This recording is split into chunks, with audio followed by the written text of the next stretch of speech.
నమస్తే, మీ శ్రీలహరి అండి. ఈరోజు నేను మజ్జిగ పులుసు చేసుకుందాం అనుకున్నానండి. ఇదిగోండి, దానికి కావాల్సి 10 పచ్చిమిరకాయలు, 3 ఉల్లిపాయలు తీసుకున్నానండి.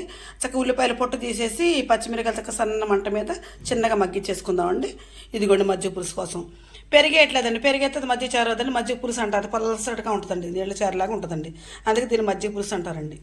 పచ్చిమిరపకాయలు చక్కగా చిన్న మంట మీద కొంచెం దోరగా వేయించుకున్నానండి. కాస్తంత కరివేపాకు వేయించాను.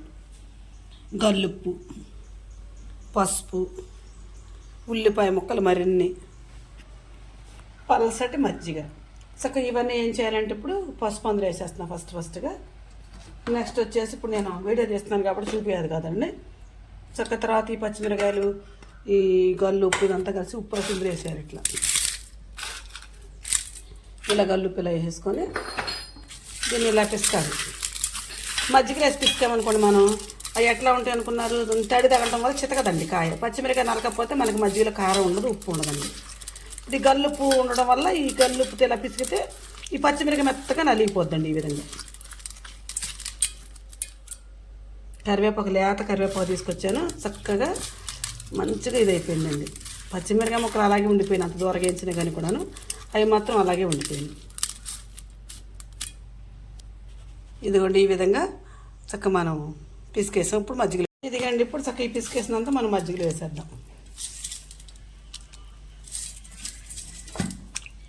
ఇలా వేసేసి దీన్ని ముందు మజ్జిగలు ఇలా తిప్పాలి. చక్కగా మొత్తంగా కలిసేటట్టుగా ఈ పచ్చిమిరకాయలు కూడా మనం మంచిగా చక్కగా పలుసుకున్నాయి కదా. మజ్జిగ చూడండి ఎంత పలుసుకున్నాయి. మజ్జిగ పులుసు వేరండి, మజ్జిగ పచ్చడి వేరండి, మజ్జిగ చారు వేరండి. రకరకాలుగా మజ్జిగతో మనం మిగిలిన మజ్జిగను కూడా వేస్ట్ చేసుకోవచ్చండి.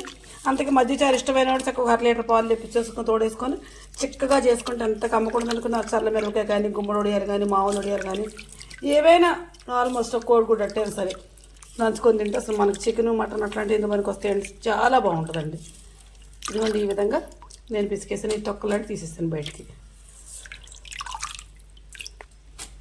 అసలు మా ఇంట్లో అందరూ కూడా చాలా ఇష్టంగా తింటారండి. ఓకే, ఈ విధంగా కలిసిపోయింది. ఇప్పుడు మనం ఉల్లిపాయ ముక్కలన్నీ పోసేసుకుంటాం. కరివేపాకు చక్క లేత కరివేపాకు కాబట్టి మొత్తంగా మెత్తగా అయిపోయిందండి. మనకు తరకలుగా కూడా కనిపించట్లేదు. ఇదిగోండి మజ్జిగ పులుసు అయితే నేను ఈ విధంగా చేసేసుకున్నానండి. నేను చేసే విధానం మీకు నచ్చితే నాకు ఒక లైక్ ఇవ్వండి. Please subscribe.